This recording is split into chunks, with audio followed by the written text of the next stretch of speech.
Hi, everyone. Welcome back to Fluento, everyday English for real life. I'm Anna. And I'm David. Hey, Anna, how are you doing today? Honestly, David, I feel amazing right now. Like, really, really good. Oh, yeah? That's great. What happened? Nothing special, actually. I slept really well last night. I went to bed early, I woke up slowly, and I had time to sit by the window with my tea. It was so peaceful. That sounds wonderful. I love mornings like that. What about you? How are you feeling today? Hmm, I'm okay. A little quiet. I need a few more minutes to warm up, I think. A few more minutes? David, we're already recording. I know. My brain just takes time, like an old engine. It needs to warm up slowly. That is so relatable. Okay, everyone, before we get into today's topic, hello, welcome. We are so happy you are here with us today. Whether you are on your morning commute or in your kitchen or maybe lying in bed right now, No judgment if you're still in bed. We support that. we absolutely do. Okay, so David, I have a question for you, and it's a fun one. Okay, I'm ready, I think. So, what is the last thing you remember doing before you fell asleep last night? Oh, that's easy. I was writing. I had my notebook open, I had a cup of chamomile tea next to me, and I was just writing down ideas, random thoughts, things I want to do, things I noticed during the day. Wait, what time was this? Around midnight, I think. Maybe a little after. Midnight? David! What? It was a productive midnight. I was completely asleep by 10 o'clock. I didn't even finish my book. 10 o'clock? Like 10 at night? 10 at night, yes. I was so comfortable. My blanket was warm, the room was dark, and I just drifted off. It was beautiful. That is very sweet, Anna, and also very different from me. Very, very different. And I think, everyone, you probably already know where this conversation is going, right? I think they do. Today, we are talking about energy habits. Specifically, are you a morning person or are you a night person? This is something everyone can relate to, and it's a great topic for practicing everyday English. Yes, and we're going to share real stories, real feelings, and some really useful English phrases along the way. Let's do it. Okay, David, let's start with you. Tell me, what does a typical morning look like for you? A typical morning. Okay, so my alarm goes off at 7:30, and I do not jump out of bed. I lie there for a few minutes. I look at the ceiling. You look at the ceiling? What are you thinking about? Nothing. Absolutely nothing. My brain is still loading. Still loading. I love that. Like a website that's slow to open. Exactly like that. And then, slowly, I sit up, I go to the kitchen, I make coffee, I sit down, and I just sit. I don't check my phone, I don't turn on the TV, I just sit and drink my coffee quietly. That actually sounds really calm and nice. It is. It's my quiet time. But it takes me until about 9 or 9:30 before I feel fully awake. Before that, I'm a little foggy. Foggy is a great word. When your mind feels foggy, it means it's not clear. Like fog outside. You can't see everything. Yes, my brain is foggy in the morning. I can't make big decisions at 8 a.m. If someone asks me something complicated at 8 a.m., I just smile and say, "Let me get back to you on that." That's a useful phrase, too, actually. Let me get back to you on that. It means I'll answer you later. Very important phrase, especially for morning people who are talking to night owls. Okay, so here's the difference, because my mornings are very different. I wake up around 6:15 and I'm ready. Just like that, you wake up and you're ready? Pretty much. I mean, I open my eyes, I stretch, and my brain just turns on, like a switch. Click, I'm awake. I'm thinking. I have ideas. That sounds like a superpower. It does feel like a superpower sometimes. I go for a short walk before breakfast, just around the neighborhood. I listen to birds, I watch the light change. The light change. Yes, In the early morning, the light is so soft. It's golden. Everything looks beautiful. Have you ever seen that? I've seen photos of it. Okay, that's fair. I appreciate early morning light in theory. In theory is a funny answer. Okay, so let's talk about something real. I know a lot of our listeners are students or have jobs, and a lot of people struggle with this question: when is the best time to study or to work? Yes, this is so important. For me, the answer is easy. Morning, 100%. After my walk, I come home, I make breakfast, usually something with eggs, maybe some toast, and I sit at my desk by 8 o'clock, and I am focused. I am sharp. I get so much done between 8 and noon. See, I am the total opposite. If I tried to sit at my desk at 8 a.m. and do serious work, I would be staring at the screen with empty eyes. Empty eyes. David, you're so funny. But it's true. My productive hours, the times when I think well and work well, are in the late afternoon and evening. Around 5 or 6 p.m., something clicks, my energy comes up, my ideas get better. I can write, I can plan, I can solve problems. And what happens late at night for you? Late at night is actually my favorite time. After 10 p.m., everything is quiet. No notifications, no messages. It's just me and my thoughts. I do my best creative thinking then. That's interesting. So you need the quiet. I need the quiet and the dark. When the world goes to sleep, my brain wakes up. Okay, so let's introduce some vocabulary here for our listeners. David, are you familiar with the expression night owl? Of course, a night owl is a person who loves to stay up late and is most active at night. Owls are birds, and owls are awake at night, so a night owl is a night person. Perfect. And that is clearly what you are. Proudly. And Anna, what is the expression for someone like you? An early bird, a person who wakes up early and is full of energy in the morning. Birds start singing very early in the morning, so an early bird is someone who loves the early hours. You are a textbook early bird. I really am. And you know what's funny? I used to feel a little embarrassed about it when I was younger. My friends would want to stay out late on weekends, and I would be yawning at 10 o'clock. What would you do? I would try to stay awake. I'd drink extra coffee, I'd splash water on my face, I'd stand near the window to get cold air, but my body just wanted to sleep. I've had the opposite problem. Early morning meetings.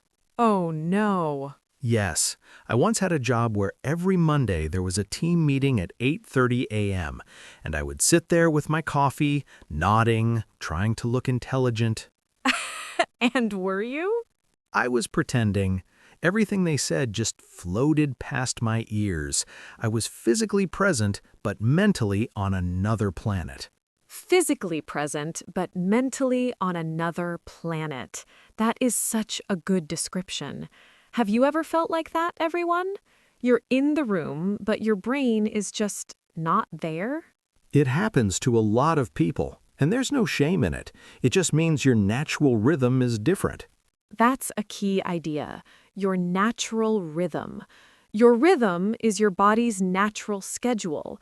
When you feel awake, when you feel tired, when you're most focused. And everyone's rhythm is a little bit different. Exactly. Some people feel most alive at 6 a.m. Others don't come to life until after lunch, and that's okay. Although the world is mostly designed for early birds, don't you think? That's true, actually. Schools start early, most offices open early, even supermarkets. The best ones close by 9 or 10 p.m.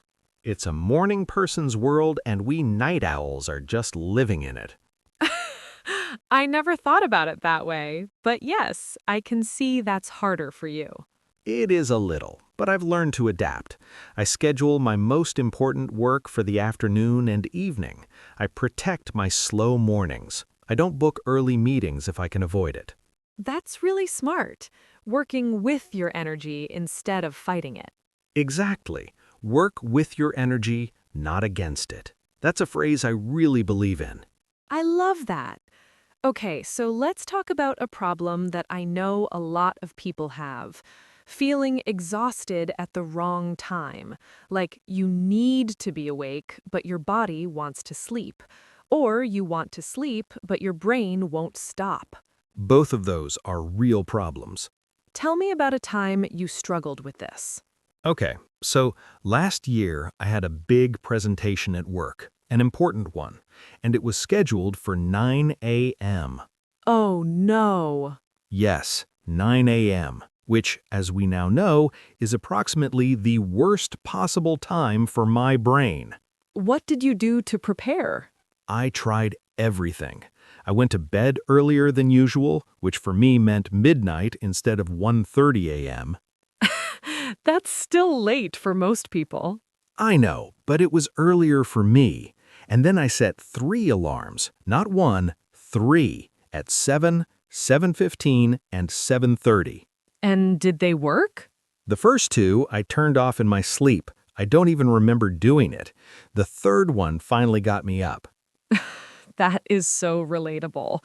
I have friends who do that. They set 5 alarms and still show up late. The struggle is real. But I made it. I got up, I had a really cold shower, which actually does help wake me up, and I drank 2 cups of coffee. A cold shower? That's brave. Not brave, desperate. There's a difference. Okay, but the presentation went well? It went well. Once I was standing up in front of people, the adrenaline kicked in and my brain woke up. Crisis averted. I love that story. Okay, so let's give our listeners some practical tips, real simple tips, because I think a lot of people listening are night owls who have to function in an early morning world.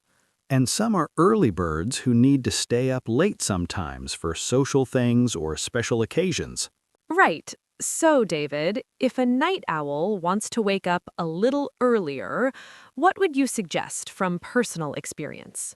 First, and this is the most important one, don't change everything at once. If you normally wake up at 9 a.m., don't try to wake up at 6 tomorrow. Your body will reject it. Like a bad transplant. Exactly. Move slowly. Try 7:45. Do that for a week. Then 7:30. Small steps. I love that. Small and steady. Second, don't look at your phone right before sleep. I know everyone says this, but it is actually true. Screens are bright. They confuse your brain. Your brain thinks it's still daytime. Yes, I read a real book before I sleep, an actual paper book. It helps me feel sleepy. That's great. And third, try to get some natural light in the morning, even if you just open your curtains. Light tells your body it's time to be awake. Good tips. And David, for early birds who need to stay up a little later, any advice? Don't fight the tiredness too hard. If you try to stay up very late by force, you'll feel terrible the next day. But if you need to stay up an extra hour or 2 for something special, take a short rest in the afternoon. Not a long nap, just 15 or 20 minutes. It gives your body a small reset. Oh, the power nap. I've tried that. It really does work. It's like charging your phone to 30%. It's not full, but it's enough to keep going for a while. I love that comparison. Okay, everyone, we've been talking for a while now, and I want to check in with you directly. Take a moment and think, are you an early bird or a night owl? And maybe think about why. Is it something you chose? Or is it just how your body naturally works? Because for me, I didn't choose to be an early bird. It just happened. I was always the first one awake in my family. As a little girl, I would wake up early and go sit in the garden while everyone was still sleeping. That's such a peaceful image. It was. And now, as an adult, it's still the same. That early quiet time is precious to me. And I've always been a night person, even in school. My best homework happened at 11 p.m. My worst ideas happened at 8 a.m. So, you were already training for this life. I was training for podcasting at midnight, apparently. Okay, let's recap some of the great English phrases we used today, because there were a lot of them. Let's go through them naturally. So, I'm a morning person. That means you love the morning and feel good early in the day. And I'm a night person. You feel more awake and alive late in the day or at night. Early bird, someone who wakes up early and gets things done in the morning. Night owl, someone who stays up late and is most active at night. My brain is foggy. You can't think clearly yet. Everything is slow and unclear. I'm full of energy. You feel very awake, motivated, and ready to do things. My productive hours, the times when you work best and get the most done. Work with your energy, not against it. This means don't fight your natural rhythm. Use it. And one of my favorites from today, I was physically present but mentally on another planet. Yes, that one is very real. For anyone who has ever sat in an early meeting and understood nothing. We see you, we are with you. Okay, everyone, we are almost at the end of today's episode. And before we go, I want to say something. Go ahead. I think whether you are an early bird or a night owl, both are wonderful.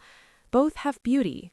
The morning has that soft golden light and the fresh start feeling, and the night has quiet, creativity, and peace. The world is better with both. Imagine if everyone woke up early. Who would bake the bread at midnight? Who would write the songs at 2 a.m.? Who would have brilliant ideas in the dark? And who would open the bakery at 6 a.m. and greet the day with a smile? The early birds, obviously. Obviously. So wherever you are in your day right now, good morning, good afternoon, or good evening, we are glad you spent some time with us. And now, here's our question for you, everyone. Think about it. Maybe write your answer in English. It's great practice. Are you an early bird or a night owl? What time do you feel most alive? And what is your favorite thing about that time of day? Write your answer in the comments below. We really read them, and we love hearing from you. If you enjoyed this episode, please give it a like. It helps more people find Fluento. And if you have a friend who is learning English, share this episode with them. Learning together is always more fun. Don't forget to subscribe so you never miss a new episode. We come out with new conversations regularly, and we would love to have you here every time. Thank you so much for listening. You are the reason we do this. Have a beautiful day or a beautiful night wherever you are in the world. Take care, everyone. Bye for now. Bye-bye.